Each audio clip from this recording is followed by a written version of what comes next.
I guess there's this healthy comparison where it comes to, Yeah. you know, like, oh yeah, I prefer this pick one up. to that one, you know, but it doesn't feel nice when people do it. So how do you Yeah. kind of, because I don't think it's ever going to go away. Yeah. So how do you kind of balance it?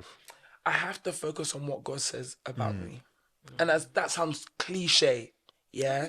But if I try to see myself through the way God sees me, I won't allow you to put me in the box that you're trying to put me in. Yeah.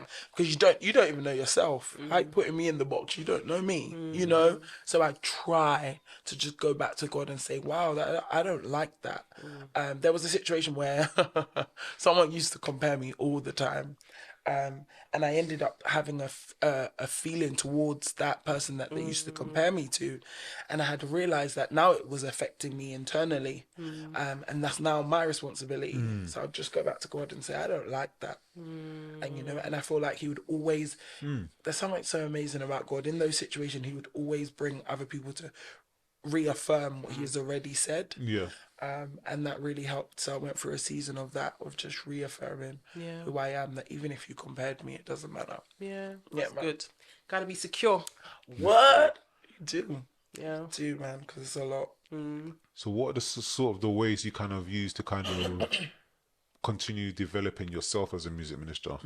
How do you do that? That's really interesting that you asked, because in taking over more responsibility when it comes to music, especially singing professionally as well, I need to start looking after this voice. So I have to have like, even just on the, like, you know, like when you look in the Bible and a lot of them played like instruments and stuff, you can tell that the excellence of the way you do something is also very important. That's what brings you into rooms as well. When it talks about your gift makes room for you, they're not looking for the person that's rubbish. They're looking for the person that's good. Yeah. You know, whenever you look in the Bible, it's like they picked that person that was the best at it to come and do it. So I'm trying to be better in my skill in terms of learning music more and looking after my voice more. And then also just spending more. It sounds cliche, but just falling in love with Jesus more. I remember, like, I have a mentor now in music. I remember he said to me, Rihanna, the way to get better in this thing is fall in love with Jesus. I'm looking at him like, who told you I didn't love Jesus? Talking about, but it's like, no, you grow and you grow. The more and more you fall in love with Him, more and more and more, and lose yourself more and more. That's how worship becomes deeper and deeper and deeper. The key to everything is always in the basics. There you go. Read your Bible, pray every day. It's There never you gonna go. change. Yeah. And you look over it. Yeah. But that is the fact of the matter, and that's what I feel like this season of my life is gonna be of. I hate that word, but the crushing, you know, the oil, all of the stuff I used to hear when I was younger. I didn't understand it, but I understand it more. That sacrifice. Yeah. And I think from the sacrifice comes an incense. Yeah.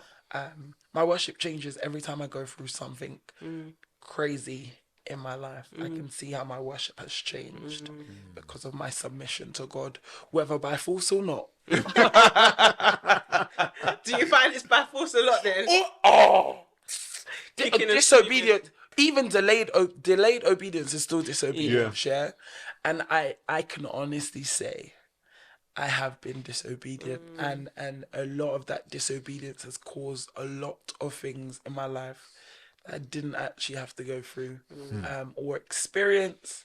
And I think in that delayed obedience or in that disobedience, I have come back on my knees. You know, I've been humbled. Yeah. It humbles you because you look back and you're like, it's a full circle. 4 years ago, I could have dealt with this, and now I'm back. Like going through the wilderness. I get why they ended up staying there for 4 years. I get it. I used to cuss them and be like, yeah, I remember reading it and thinking, how are you what are you doing? You know? But we do it all the time. All the time. It's like when you know better, but you don't do better. Yeah. And I'm definitely that girl. And I'm trying to be better.